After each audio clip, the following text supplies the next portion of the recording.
Every martial art shown in lookism. इस topic पर मैंने अपनी फर्स्ट लुकिज्म वीडियो बनाई थी, बट वो सही से बन नहीं पाई, कुछ मिस्टेक्स थी उस वीडियो में, तो अब टाइम है उस वीडियो को करेक्ट करने का। सो आज इस वीडियो में मैं लुकिज्म में दिखाई गई हर एक मार्शल आर्ट एंड उसके यूजर्स की बात करूंगा। So without wasting any time let's get started. Number first, boxing. Boxing में पंचेस, फुटवर्क एंड डिफेंस का कॉम्बिनेशन होता है। इसमें आप सिर्फ पंचेस का यूज कर सकते हो, जिनमें आते हैं स्ट्रेट, जैब, हुक एटसेट्रा। लुकिज्म में बॉक्सिंग के मेनली यूजर्स है जैक ली, गोंग शोपजी, जेरी, जोहान श्योंग और भी बहुत सारी अदर फाइटर्स।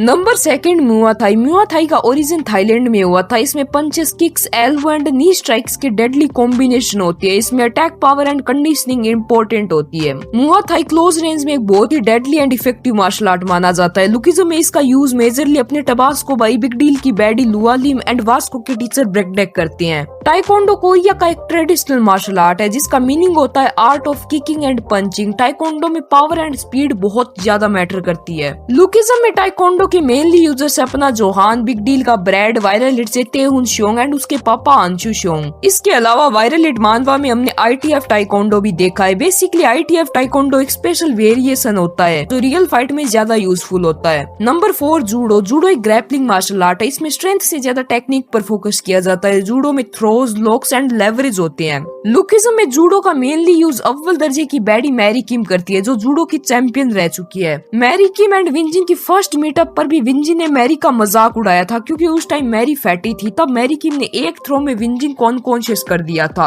एंड मैरी किम ने एक अटैक में तेजिन की भी हालत खराब कर दी थी अपनी जूडो से। Number 5, Kyokushin karate. Kyokushin karate को स्ट्रॉन्गेस्ट मार्शल आर्ट्स की लिस्ट में रखा जाता है। इसमें बॉडी को इतना ट्रेन किया जाता है कि बॉडी अनब्रेकेबल बन जाती है। लुकिज्म में क्योकुशिन कराटे का यूज वो बहन का लोड़ा, क्या नाम था उसका, हाँ, मेगामी कांता करता था क्या करता है एंड उसका पूरा खानदान करता था। मेगामी का बाप क्योकुशिन कराटे में एक्सपर्ट था एंड गन भी क्योकुशिन कराटे का यूज करता है। नंबर 6, सस्सीरियम। सस्सीरियम कोरियन स्टाइल रेसलिंग है, जिसमें ओपोनेंट को थ्रो करके जमीन से टकराया जाता है। इसमें ग्रिप स्ट्रेंथ बहुत ज्यादा इंपॉर्टेंट होती है, बट लुकिज्म में हमने देखा है जिन म्यूजिन का एडवांस सस्सीरियम, इसमें ग्रिप स्ट्रेंथ इतनी होती है कि आप ओपोनेंट को उसकी बोन से ग्रैब कर सकते हो, जैसे कि कॉलर बोन, एंड फिर उसे उठाकर पटको। इसके मेनली यूजर्स जिन म्यूजिन, शोंगजुक एंड विंजिन है। शायद से सस्सीरियम भी लुकिज्म में किसी कैरेक्टर ने यूज किया होगा, बट मुझे याद नहीं है। Number 7, Systema. सिस्टमा एक रशियन मार्शल आर्ट है, जिसमें smooth and various type of movements होती है। सिस्टमा को रियल लाइफ कॉम्बैट के लिए डिजाइन किया गया था। लुकिज्म में इसका सबसे बढ़िया यूज अपनी मॉमी सोफिया अलेक्जेंडर करती है, जिसने जे होंग एंड ओजी डैनियल को सिस्टमा सिखाया था। Number 8, kung fu. कुंफू चाइना का एक एंशिएंट मार्शल आर्ट है। लुकिज्म में इसका यूज विविका आशिक जाइलन करता है, जिसकी फाइट जेक से हुई थी। नंबर 9, एकिडो। एकिडो एक डिफेंसिव मार्शल आर्ट है। इसमें कोई स्ट्राइक नहीं होती है। एकिडो में यूजर अपने ओपोनेंट की अटैक की स्ट्रेंथ का यूज करके उसे थ्रो देता है या कोई डेडली लॉक में फंसा देता है। लुकिज्म में एकिडो का यूज मोस्टली ओरा फार्मिंग करने के लिए किया जाता है। एकिडो के mainly user Shintaro, Gun Park and Gun Park के स्टूडेंट्स है, जैसे कि Daniel and Eli Jang. Number 10, jujutsu, जो एक ग्रैपलिंग का मार्शल आर्ट है। इसमें बहुत ही डेडली लॉक्स होते हैं, जिनमें अगर एक बार आप फंस गए तो। लुकिज्म में जुजुत्सु का यूजर लोगन ली है एंड हाँ, ये गेंडा जुजुत्सु में काफी अच्छा है। नंबर 11, कैपोरिया। कैपोरिया सिर्फ एक मार्शल आर्ट नहीं है, इसमें dance, acrobatic, music and spirituality included है। लुकिज्म में कैपोरिया के users Mandeok and legend of first generation James Lee है। Number 12, MMA। Mixed martial art आज के टाइम में one of the best martial art माना जाता है। इसमें boxing, muay Thai and grappling के बहुत सारे मार्शल आर्ट्स के कंबाइन अटैक्स होते हैं। लुकिज्म में इसका यूज अपना जेक किम करता है एंड चैप्टर 455 में जनरेशन का ये बुड्ढा बताता है कि जेक को MMA उसी ने सिखाया था। जब वो अपने टाइम में इस आर्ट का यूज करता था, तब इस टर्म का कोई नाम नहीं था, पर आजकल इसे मिक्स्ड मार्शल आर्ट कहते हैं। कुछ फैंडम के लोग मानते हैं कि गैप्रियोंग की भी MMA का यूज करते थे, जो कि पता नहीं यार गैप चाचा किस मार्शल आर्ट का यूज करते थे। स्ट्रीट में भी street style boxing. Number 13, Koodo. Koodo एक जापानीज हाइब्रिड मार्शल आर्ट है। इसमें काफी सारे मार्शल आर्ट के अटैक्स यूज होते हैं, जैसे कि जूडो। इसके यूजर्स चोलियंग के बंदे हैं, जैसे कि विंजिन एंड हाँ, शायद तेजिन भी कूडो का यूज करता है, शायद करता है तेजिन कूडो का यूज। Number 14, wrestling. रेसलिंग के बारे में तो तुम सभी जानते होगे, इसके बारे में क्या ही बताऊं। सुल्तान भाई यूज करते थे ना रेसलिंग को, हाँ वही वाली। नंबर 15, केंडो। केंडो एक जापानीज बातो है। अब तुम लोग पूछोगे बातो क्या होता है, तो बातो एक कटाना फाइटिंग स्टाइल है, तलवारबाजी। इसमें distancing, timing and targeting matter करती है। बातों में फ्लूइड मूवमेंट्स होती है। Overall kendo sword martial art है, जो कि अपना गो किम यूज करता है।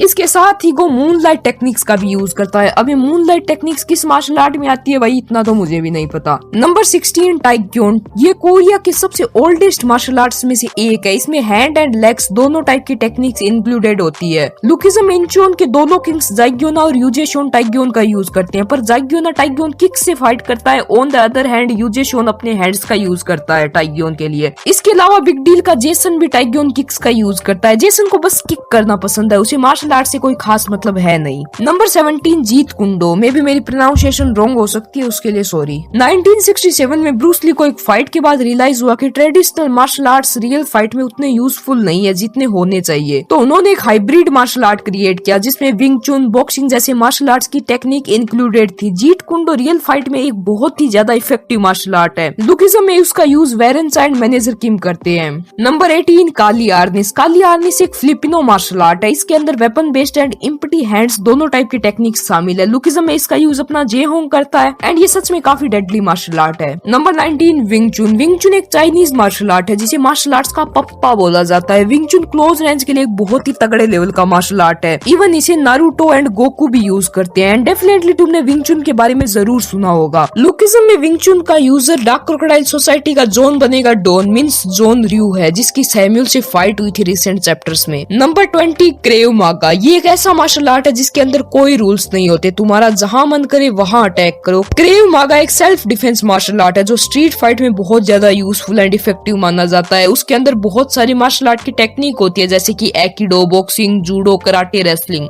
लुकिज्म में हमने कभी भी क्रेव मागा का डायरेक्ट जिक्र नहीं देखा है, बट मैंने इंटरनेट पर एक जगह पढ़ा था कि लुकिज्म का सिक्यूशी एंड क्रेव मागा सेम ही मार्शल आर्ट है, या मैं बोलूं फाइटिंग स्टाइल है। देखो ये चीज मैंने बाद में वेरीफाई करने की कोशिश की बट मुझे कहीं क्लियर आंसर नहीं मिला, तो मैंने ऐसे ही क्रेव मागा को ऐड कर दिया इस लिस्ट में। हो सकता है कि जो लुकिज्म में जो सिक्यूशी है वो क्रेव मागा से इंस्पायर्ड हो। तो ये थे लुकिज्म में दिखाए गए सारे मार्शल आर्ट्स एंड अगर तुम्हें ये वीडियो थोड़ी भी अच्छी लगी हो तो लाइक करके चैनल को सब्सक्राइब जरूर से कर लेना, क्योंकि मैं सामाजिक कंटेंट पोस्ट करता रहूंगा।